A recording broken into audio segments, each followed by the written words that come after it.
Today, we're stepping into the quiet lanes of rural Suffolk, where a brutal double murder shattered a family's peace and exposed a labyrinth of lies. This is the story of Peter and Sylvia Stuart, a retired couple whose lives were stolen by a man who lived among them under a stolen identity. Vital Dapi, a former Albanian Special Forces commando, wove a web of deception for 17 years, until his desperation and greed led to a crime that still haunts a community. Why did he kill? Where is Sylvia's body? And how did Britain's borders fail so spectacularly? Brace yourself.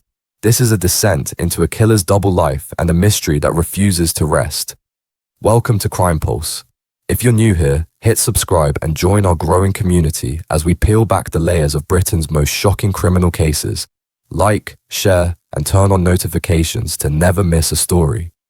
It was May 29th, 2016, in the idyllic village of Waybread, Suffolk. Peter Stuart, 75, and Sylvia Stuart, 69, were captured on CCTV at Goody's Farm Shop in Pulham Market, 6 miles from their home. The couple, married for 48 years, were a familiar sight in their close-knit community. Peter, a retired technician from Tate and Lyle's sugar factory, and Sylvia, a former insurance clerk, had poured their hearts into renovating Brick Kiln Cottage, a charming home tucked down Mill Lane. Their days were filled with simple joys, tending their garden, visiting their daughter Christy Paxman in Leicestershire, and twirling across the floor at their beloved line dancing club. They were always together, always smiling, a neighbour told the East Anglian Daily Times in 2016. But by May 31st, something was wrong. Christy, 42, hadn't heard from her parents. They missed their weekly line dancing session, a first in years. Phone calls went unanswered and neighbours reported their car hadn't moved. Alarmed, Christy contacted Suffolk police. On June 3rd, officers arrived at the cottage. The scene was unsettling. Lunch sat half-prepared on the kitchen counter, the back door was unlocked, and the couple's Vauxhall Corsa was parked in the drive. A search of the surrounding fields revealed a horrifying truth. 50 feet from the cottage, in a waterlogged ditch beneath a tarpaulin, lay Peter Stuart's body.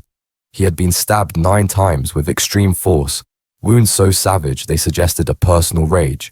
Sylvia was gone. No trace, no clues, just an aching absence.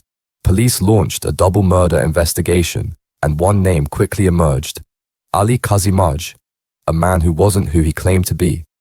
Ali Qazimaj, 43, was known in Tilbury, Essex, as a reserved forklift driver and part-time carer. To neighbours, he was unremarkable. A man who kept to himself, worked odd jobs, and occasionally gambled at local bookmakers. But Qazimaj was a fiction, a mask worn by Vital Dapi, born in 1972 in Elbasani, Albania, a town 2 hours from Tirana. The son of a plumber, Dapy grew up idolizing the West. Every time he saw the Queen or Tony Blair on TV, he'd say, "I want to serve you." His sister Esmeralda Hasko told the Daily Mail in 2017. A former Special Forces commando, Dapy was no stranger to violence, trained in the Albanian military during a turbulent post-communist era. In December 1998, fueled by dreams of a better life, Dapy paid a people trafficker to smuggle him to Italy. From there, he travelled to the Netherlands, where he clung to the fuel tank of a lorry bound for Harwich, Essex. They couldn't believe he was still alive, his uncle Murat Dapy recalled. Arriving in the UK, he spent 6 months in a refugee camp, crafting a new identity. Dapy purchased a stolen Yugoslavian passport from a Kosovan contact, swapping the photo for his own and adopting the name Ali Qazimaj. To secure asylum, he spun a heart-wrenching lie. He was a Kosovan refugee whose entire family had been slaughtered in the Kosovo War's ethnic cleansing. The English authorities believed his story, like they believed so many stories, a cousin later said. Within 6 months, he was granted asylum. By 2005, he stood in Thurrock Town Hall, posing proudly beside a portrait of the Queen at his British citizenship ceremony, a photo he sent home to his mother in Albania, a chilling symbol of his deception. But Dapy's double life was audacious. While living as Qazimaj in the UK, he maintained his real identity in Albania, holding a passport and ID card as Vital Dapi. He made regular trips home, travelling freely between the two countries. In 2015, he allegedly carried out a contract killing in Serbia, boasting about it to Sydney Paxman, a Tilbury man whose elderly parents Dapy cared for. Sidney, the father-in-law of Christy Paxman, unwittingly connected Dapy to the Stewarts. Over time, Dapy learned of Peter and Sylvia, described by Sidney as wealthy retirees with a valuable cottage and cash to spare. To a man drowning in debt, they were the perfect target. Vital Dapi was a compulsive gambler, burning through £500 to £1,000 a day on betting machines. He'd been banned from a Tilbury bookmaker after smashing a slot machine in a fit of rage, owing nearly £10,000 to Sidney Paxman. By 2016, his debts were crushing him. Sidney's stories about the Stewarts' supposed wealth sparked an idea. Dapy believed he could convince them to sell their cottage, pocketing a commission, or, failing that, rob them. He thought they were millionaires with easy cash, prosecutor Kareem Khalil QC told Ipswich Crown Court. For weeks, Dapy stalked the Stewarts. Mobile phone data and ANPR cameras tracked his silver Citroens from Tilbury to Waybread, a 90-mile journey each way. On May 28th, Peter told Christy a strange man had approached him in their garden, asking if they wanted to sell their cottage. Dad was puzzled, Christy testified. He hadn't had anyone round to value the house. That man was Dapy, casing the isolated property for his attack. Brick Kiln Cottage, surrounded by fields and accessible only by a narrow lane, was a perfect target. No neighbours close enough to hear screams, no CCTV to catch his movements. On May 30th, 2016, as the Stewarts prepared lunch, Dapy struck. The attack was swift and merciless. Peter was stabbed 9 times with a ferocity that suggested both precision and rage, likely with a military-style knife given Dapy's commando training. The wounds, deep, targeted blows to the chest and torso, indicated a killer who knew how to inflict maximum damage. Sylvia's fate is murkier. No struggle was found in the cottage, no blood spatter beyond Peter's crime scene, but her grey hairs and DNA were later discovered in the boot of Dapy's Citroen, alongside Peter's blood on the doorframe. Police believe she was killed or incapacitated. Her body moved to an unknown location. After the murders, Dapy acted with chilling calm. He used Sylvia's bank card to withdraw cash from an ATM, then drove his Citroen to Dover, boarding a ferry to the continent on June 4th. He abandoned his car in a Dover car park, leaving behind a cricket bat, a Morrison's bag, and traces of his fingerprints.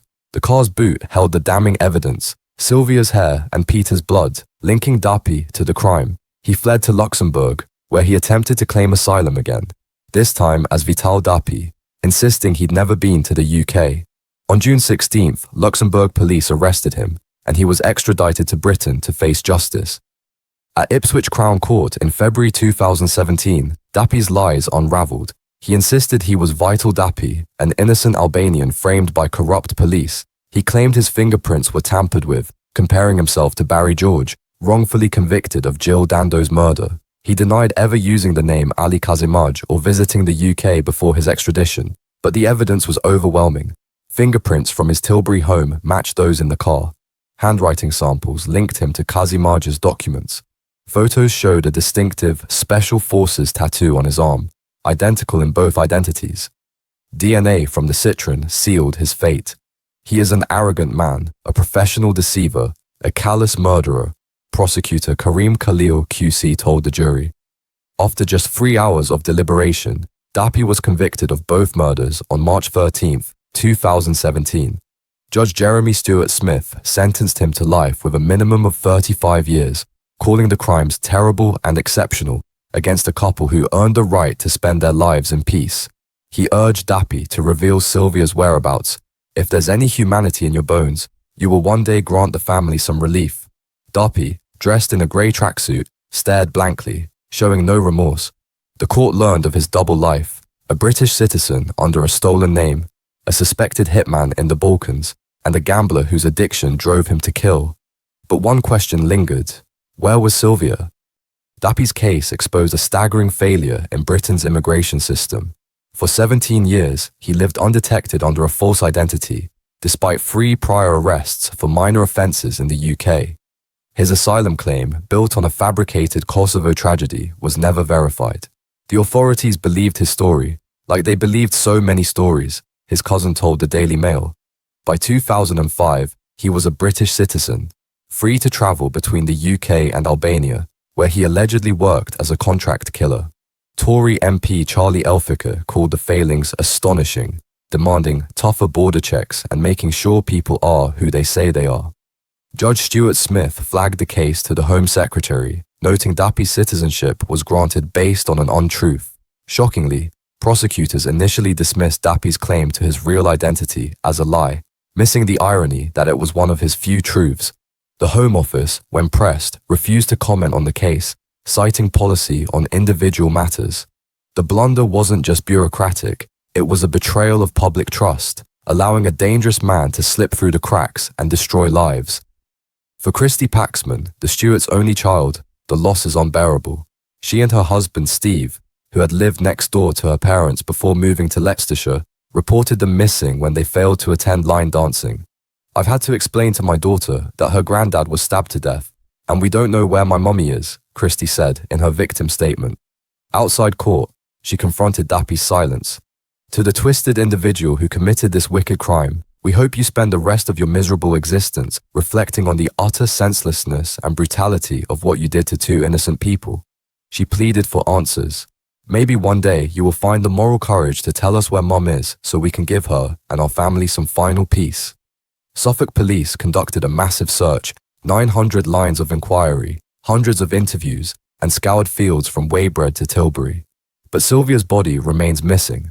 The citron's DNA evidence, while damning, was compromised by time and cleaning, limiting forensic breakthroughs. Detective Chief Inspector Andy Guy, leading the investigation, vowed to continue. I have promised the family we will follow up any information to locate Sylvia. But with Dapy's refusal to speak and the passage of time, hope fades. As of July 16, 2025, Vital Dapi, alias Ali Qazimaj, remains in prison, serving his 35-year sentence, unyielding in his claims of innocence. Suffolk police have scaled back active searches but pursue new leads, with 900 inquiries exhausted and no trace of Sylvia. Dapy's alleged history as a Balkan hitman, noted by prosecutors, suggests a deeper criminal past, but no connections to other crimes have been proven. The case's forensic limits, degraded DNA, an outdoor crime scene, and the killer's silence have left it frozen. The Home Office's refusal to address the immigration failures adds to the frustration, leaving questions about how Dapy evaded detection for so long. The Stewarts case is a stark reminder of the human cost of systemic failures and unchecked greed. Peter's brutal murder and Sylvia's absence haunt their family and community. The rural peace of Waybread hides a wound that won't heal until Sylvia is found. Could Dapy's silence one day break? Could a forgotten clue surface in the fields of Suffolk? If you know anything that could bring Sylvia Stuart home, contact Suffolk Police. No detail is too small. For more on Britain's unsolved mysteries and the pursuit of justice, subscribe to Crime Pulse on YouTube. Join us as we keep the pulse of truth alive, digging deeper into the stories that demand answers.